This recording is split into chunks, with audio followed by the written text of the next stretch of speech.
विद्यार्थी मित्रों आज आप चैप्टर नंबर 1 द्रावण है एमना एमसीक्यू सॉल्व करीशुं जे बोर्ड ना एग्जाम में मोस्ट आएगी है कि 2 लीटर 5 मोलर HCl ने बनाववा 10 मोलर HCl નું કેટલું કદ જરૂરી છે મોલર આપેલું છે મોલર નથી આપેલું ચાલો જુઓ તો સોલ્યુશન આપણે કરીએ સોલ્યુશન તો જો અહીંયા આગળ બે વાર કદ આપેલું છે એક કદ શોધવાનું છે એક કદ આપેલું છે એમાં મોલર આપેલું છે એની માટે તો બંને એસિડ માટે આપેલું હોય તેની માટે આપણે સૂત્ર છે કે m1 v1 બરાબર m2 v2 આ સૂત્ર છે જો 2 लीटर 5 मोलर HCl तो कद આપેલું છે પહેલું આપેલું છે એટલે v1 લઈ લઈએ અને 5 મોલર HCl આપેલું છે તો તમારી મોલારિટી આપેલી છે કેટલી આપેલી છે 5 આપેલી છે તો 5 * 2 બરાબર તમારે જો અહીંયા કે 10 મોલર HCl આપેલું છે તો અહીંયા 10 આપેલા છે એને ગુણ્યા કેટલું કદ જરૂરી છે તો તમારે v2 શોધવાના છે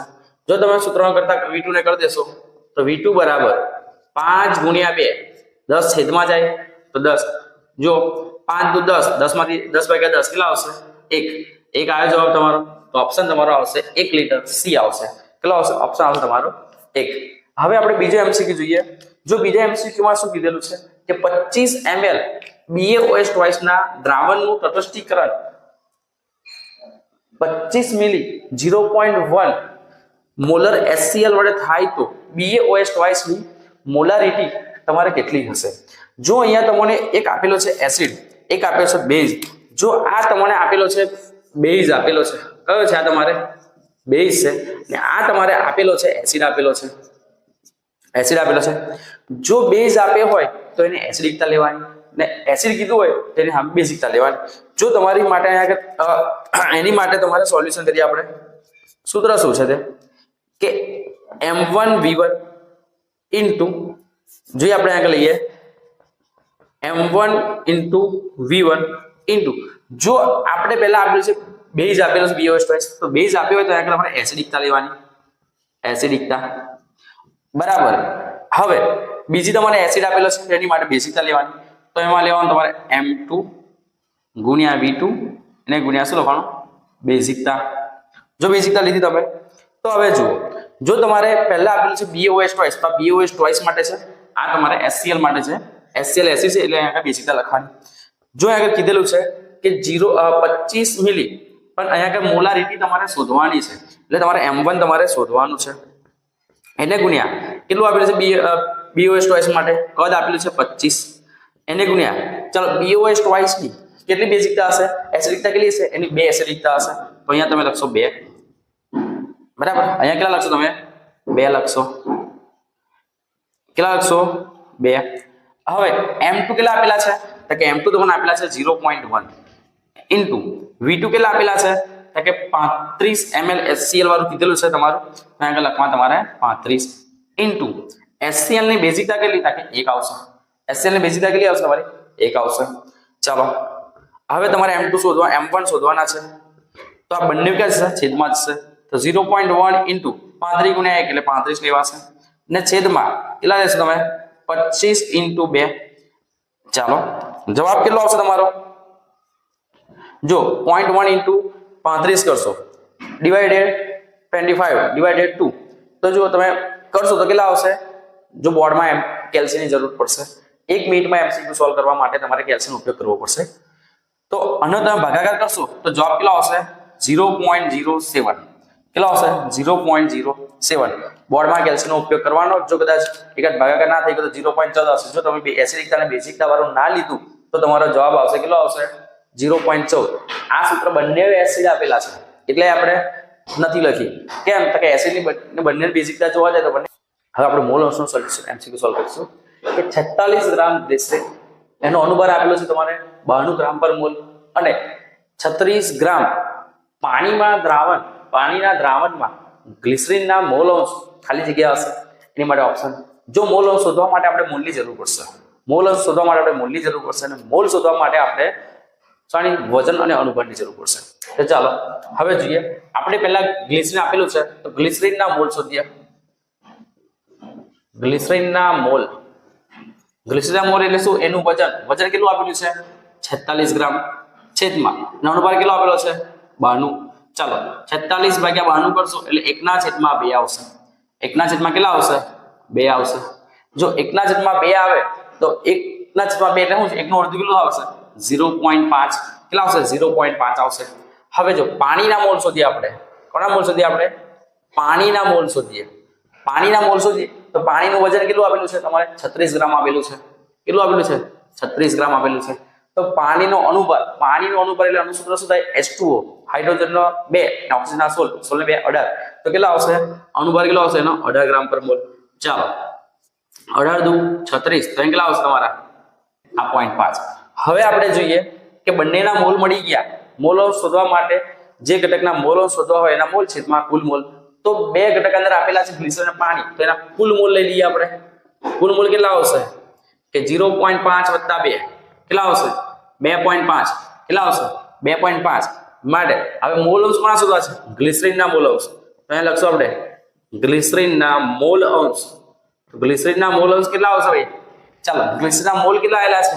તો કે 0.5 આવેલા છે. છેદમાં કુલ મોલ કેટલા છે? કુલ મોલ કેટલા આપેલા છે? 2.5 આપેલા છે. કેટલા આપેલા છે? 2.5 આપેલા છે. ચાલો 0.5 ભાગ્યા 2.5 કરશો એટલે તમારો જવાબ આવશે 0.2. કેલ્શિયમનો ઉપયોગ કરી લેવો. કેટલો આવશે? 0.2 જવાબ આવશે. અહીંયા 0.20 આપેલો છે એટલે આપણે 0.20 લઈ લેશું. આ ઓપ્શન આવશે તમારો. તો ઓપ્શન કયો આવશે તમારો? સી. ઓપ્શન કયો આવશે? હવે આપણે ટકાવારીના એમસીક્યુ જોઈશું કે ટકાવારી શોધવાની છે. દર કદથી ટકાવારી, વજન કદથી ટકાવારી.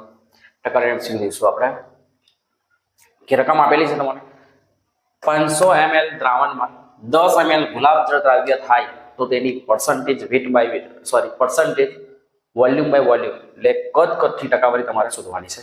ચાલો તો એની માટે તમારે આપણે સોલ્યુશન કરીએ. આપણે સોલ્યુશન સૂત્ર શોધાય. સૂત્ર શું આવશે?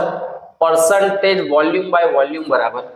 ચાલો ઉપર તમારે જો આની માટે તમારે કદ લેવાનું હંમેશા ml માં લેવાનું બરાબર. અને ટકાવારી આપેલું હોય તો વજન ગ્રામમાં લેવાનું ને કદ તમને આપેલું હોય તે તમારે ml માં લેવાનું. તો પહેલા તમે લખશો કે દ્રાવ્યનું કદ. દ્રાવ્યનું કદ જો કદ આપેલું છે તો દ્રાવ્ય થાય છે દ્રાવ્યનું કદ ml માં આપેલું છે તો તમારે ml માં જ લેવાનું. લીટરમાં આપેલું હોય તો ml માં ફેરવી દેવાનું. અહીંયા કે દ્રાવણનું કદ શું આવશે? દ્રાવણનું કદ એ પણ શામાં આવશે? ml માં. ને ટકાવારી આપણે શોધીએ છે તો ટકાવારી શામાં આવશે? હંમેશા ટકાવારી 100% નીકળે બરાબર.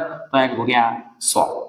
ચાલો અમુક વાર વિદ્યાર્થી શું કરે છે કે એમસીક્યુ જ્યારે સોલ્વ કરે છે તો ટકાવારી શોધવાની હોય છે પણ ગુણ્યા 100 કરવાનું ભૂલી જાય છે. તો એ ભૂલ આપણાથી ના થવી જોઈએ. કે દ્રાવ્યનું કદ તો 10 ml ગુલાબજળ દ્રાવ્ય થાય છે તો ગુલાબજળ દ્રાવ્ય થાય છે અને આગળ 10 એના છેદમાં દ્રાવણનું કદ કેટલું આવેલું છે? 500 ml. તો અહીંયા લેવાનું 500 ml. એને ગુણ્યા 100. એને ગુણ્યા કેટલા લેશું આપણે? 100. ચાલો જોઈએ હવે કેલ્શિયમ જરૂર પડે તો કેલ્શિયમ ઉપયોગ કરો. જો ડાયરેક્ટ થતું હોય પોસિબલ હોય એકદમ ઈઝી તો ડાયરેક્ટ કરો. 2 શું ગઈ? 5 દુ 10. જવાબ કેટલો આવશે? 2% આવશે. કેટલો આવશે? 2% આવશે. તો તમારો ઓપ્શન કયો આવશે? એ આવશે. ઓપ્શન કયો આવશે? એ આવશે. જો બીજો એક એમસીક્યુ સેમ આના જેવો જ છે એ પણ આપણે સોલ્વ કરી લઈએ કે 750 ml કેરોસીન ધરાવતા 5 લિટર પેટ્રોલમાં દ્રાવણના પર્સન્ટેજ વોલ્યુમ બાય વોલ્યુમ ખાલી જગ્યા છે. જો અહીંયા તમારી ભૂલ ના થાય. અહીંયા આગળ ભૂલ ના થાય. જો અહીંયા આગળ લીટરમાં આપેલું છે આપણે તો હંમેશા દ્રાવણનું કદ ml માં લઈ જવાનું. જો 5 લિટર આપેલું હોય 5 લિટર આપેલું હોય તો 1 લિટરના કેટલા ml? તો કે 1000 ml. તો 5 લિટરના કેટલા ml હોય તમારે? તો કે 5 લિટરના કેટલા લેવાના? 5000 ml તમારે લેવાના. તો 5 લિટર ભૂલ ના કરશો વિદ્યાર્થી મિત્રો. તમારે શું કરવાનું? 5 લિટર છે એની બદલે આપણે 5000 ml માં કન્વર્ટ કરી દેવાનું. ચાલો સૂત્ર તો આ બધાને ખબર છે ઉપર લખેલું છે કે પર્સન્ટેજ વોલ્યુમ બાય વોલ્યુમ બરાબર દ્રાવ્યનું કદ. તો દ્રાવ્ય જો અહીંયા ભૂલ એ પણ થશે 750 વધારે છે 5 ઓછા છે તો તમે દ્રાવણ આ લેશો દ્રાવ્ય આ લેશો પણ એ ભૂલ ના કરશો. અહીંયા આગળ ml માં લીટરમાં આપેલું છે આપણે ml માં કન્વર્ટ કરવાનું છે કરી દીધેલું છે. તો 750 વધારે કે આ વધારે તો જે દ્રાવ્ય તો ઓછું હોય. અહીંયા લખીએ કે દ્રાવ્યનું કદ દ્રાવ્ય કોણ છે? 750 કેરોસીન છે 750 એના છેદમાં દ્રાવણનું કદ ml માં દ્રાવણનું કદ શામાં ml માં કેટલા ml આવી ગયા? તો કે 5000 ml આવી ગયા. એને ગુણ્યા ટકાવારી કેટલા નીકળે? 100 નીકળે. 100 નીકળશે. ચાલો હવે આપણે લાડવા છે તો લાડવા ફેલી ગયા. કેટલા આપેલા છે? 0 ગઈ એક શૂન્ય ગઈ, બીજી શૂન્ય ગઈ સાહેબ અહીંયા, તો કે હા ભાઈ એ પણ ઉડાઈએ છે, ચિંતા ના કરો એ પણ જશે. હવે જુઓ આવ્યું છે શું કે અહીંયા કે તમારે વધ્યું શું છે 75 ગુણ્યા 1 એટલે કે સાહેબ 75 એના છેદમાં 5. તો હવે કોને ના આવડે 75 ભાગ્યા 5, 15 પંચા 75, તો અહીં કેટલા જવાબ આવશે તમારે 15, તો આવશે 15%. કેટલા આવશે 15%. અહીંયા આગળ ઓપ્શનમાં જે આપેલો હોય તે ભરી લેવાનો. જો અહીંયા ઓપ્શનમાં તમારે ડી આપેલો છે, બરાબર, ઓપ્શનમાં ડી આપેલો છે, તમારો ઓપ્શન આવશે ડી ઓપ્શન આવશે. આવા ઈઝી એમસીક્યુ બોર્ડની એક્ઝામમાં આપણે પૂછાય છે, તો ધ્યાન રાખજો એનામાં 1 માર્ક તો ના જ જવું જોઈએ. એમસીક્યુ જોરદાર છે, જોઈશું આપણે એમસીક્યુ સોલ્વ મારીએ કે એની મય એમસીક્યુમાં જો તમને અમુક વાર સીધું ના આપેલું હોય તો જો અંદર કેવો ટ્વિસ્ટ આવે છે, એટલે કે લોકોએ દ્રાવ શું આપેલું છે ને આપણે શું કરીએ છીએ સમજો એમસીક્યુ તો સમજ પડે કમ્પ્લીટ રીતે કે કેટલા આપેલા છે 75 ml દ્રાવકમાં કેટલા ml દ્રાવ્ય ઓગળતા બનતા દ્રાવણ માટે 25% વોલ્યુમ બાય વોલ્યુમ સાંદ્રતા થાય, બરાબર. તો આપણને ખબર છે કે 25% કીધેલું છે ને વોલ્યુમ બાય વોલ્યુમ આપેલું છે, તો આપણી પાસે સૂત્ર કયું આવશે? સૂત્ર આવશે કે volume percentage volume by volume. શું આવશે? પર્સન્ટેજ વોલ્યુમ બાય વોલ્યુમ બરાબર શું આવશે? આગળ દ્રાવ્યનું કદ શામાં હોય? ml માં હોય, છેદમાં શું આવશે? દ્રાવણનું કદ શામાં હશે? એ પણ ml માં હશે. એને ગુણ્યા ટકાવારી હંમેશા 100 જ નીકળે, કોઈ 1000 ના કરે. અમુક વાર 1000 કરી દેશે, જવાબ ખોટો આવે છે, 1 પોઈન્ટ વધી જશે. ચાલો આપણે આગળ જો દ્રાવણ આપેલું છે, દ્રાવ્ય તો છે કે કેટલા ml દ્રાવ્ય ઓગાળતા બનતા દ્રાવણ માટે 25 ml. જો ટકાવારી 25% આપેલા છે વોલ્યુમ, અહીંયા દ્રાવક કેટલા ml દ્રાવ્ય, તો કે દ્રાવ્ય શોધવાનું છે આપણે, અને દ્રાવક તમને આપેલું છે તો સાહેબ અડીમે તો દ્રાવક તો આપેલું જ નહીં, તો કે શું કરશે 25% મૂકશે, અહીંયા દ્રાવક મૂકી દેશે, દ્રાવ્ય તમારે શોધી કાઢશે. આ જવાબ ખોટો આવશે. એની માટે જુઓ યાદ રાખવાનું, આપણે શું યાદ રાખીશું કે જ્યાં દ્રાવણ બરાબર શું થાય? દ્રાવ્ય પ્લસ દ્રાવક, દ્રાવ્ય પ્લસ દ્રાવક, દ્રાવ્ય પ્લસ દ્રાવક. અહીંયા દ્રાવ્ય તો આપેલું નહીં, અહીંયા દ્રાવક આપેલું છે 75, દ્રાવણ આપેલું નથી, તો જો આપણે ત્યાં પ્લસ 75 લખીશું, બરાબર. દ્રાવક આપેલું છે ને, દ્રાવક આપેલું છે 75 ml, તો દ્રાવ્ય નથી, તો આપણે સમજી લઈએ કે ધારો કે દ્રાવ્ય કેટલા ગ્રામ હોય? x ગ્રામ હોય, x ml હોય. ધારો કે દ્રાવ્ય કેટલું હોય? x ml હોય, તો આપણે x આ ધાર્યું છે આપણે, તો દ્રાવણ કેટલું થઈ જાય ભાઈ? દ્રાવણ કેટલું થાય કે x + 75 થાય. કેટલું થાય? x + 75 થાય. તો આપણે હવે એમસીક્યુ સોલ્વ મારીએ. તો જો 25% વોલ્યુમ બાય વોલ્યુમ, તો અહીં લખવાનું 25 બરાબર દ્રાવ્ય કેટલું? દ્રાવ્યનું પદ કેટલું છે? આપણે x ધારેલું છે, તો x ના છેદમાં દ્રાવણ કેટલું આવશે? x + 75, x + 75 એને ગુણ્યા આપણે લઈશું 100. ચાલો હવે સોલ્વ મારીએ. શું કરીએ કે અહીં આપણે જો ગુણાકારમાં લઈ જઈએ તો 25 ગુણ્યા x + 75 એના બરાબર 100 ગુણ્યા x કેટલા લખાશે? 100x લખાશે. સમજણ પડે છે ભાઈ? ચાલો જો હવે જોઈએ, અને આપણે ગુણી નથી કાઢવા, હા ગુણી કાઢીએ પણ અમુક જો 25 ગુણ્યા 75 ના કરશું, અહીંયા આપણે છેદ ઉડાવી દઈશું, તો આવું લખાશે. શું લખાશે? 25x વત્તા 25 ગુણ્યા એટલે 25x વત્તા 25 ગુણ્યા 75, તો અહીંયા 25 ગુણ્યા 75 બરાબર 100x. હા તમારે ગુણવું હોય તો ગુણી કાઢજો, વાંધો નહીં આવે, પણ છેદ પણ ઉડી તો જવાના જ છે. તમારે કેલ્સીનો ઉપયોગ કરવો હોય તો કેલ્સીનો. હવે જુઓ મારે શું શોધવું છે? x શોધવું છે. શું શોધવું છે? x શોધવું છે. તો એક કામ કરીએ, અને હું આ બાજુ લાવી દઉં તો શું થશે? અને આ બાજુ લાવી દઉં તો શું થશે ભાઈ? સોરી 25 ને પેલી બાજુ લઈ જઈએ તો માઇનસ હશે, તો અહીંયા શું આવશે? 25 ગુણ્યા 75 બરાબર 25 પેલી બાજુ જાય તો બરાબર નહીં માઇનસ, તો 100x - 25x. ચાલો 100 - 25 એટલે કેટલા રહેશે? 75x રહેશે. કેટલા રહેશે? 75x રહેશે. જો 75x રહે તો અહીંયા લખવાનું 25 ગુણ્યા 75. હવે જો સોલ્યુશન મારીએ, x નો સૂત્ર કરતા કરવો છે તો 75 ક્યાં જાય?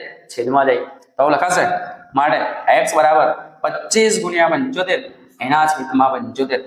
75 જાય તો x બરાબર કેટલા આવશે વિદ્યાર્થી મિત્રો? x બરાબર કેટલા આવશે? 25 આવશે. તો કેટલું કદ આવે ભાઈ? કેટલા ml ની? તો 25 ml ની જરૂર પડે. કેટલા ml ની જરૂર પડે? 25 ml ની જરૂર પડે. તો એની માટે ઓપ્શન કયો આવશે તમારો? બી ઓપ્શન આવશે. આ રીતે પણ એમસીક્યુ પૂછાય છે. દ્રાવક આપેલું હોય, દ્રાવણ ના પણ આપેલું હોય, તો આપણે આ રીતે સોલ્વ મારીશું.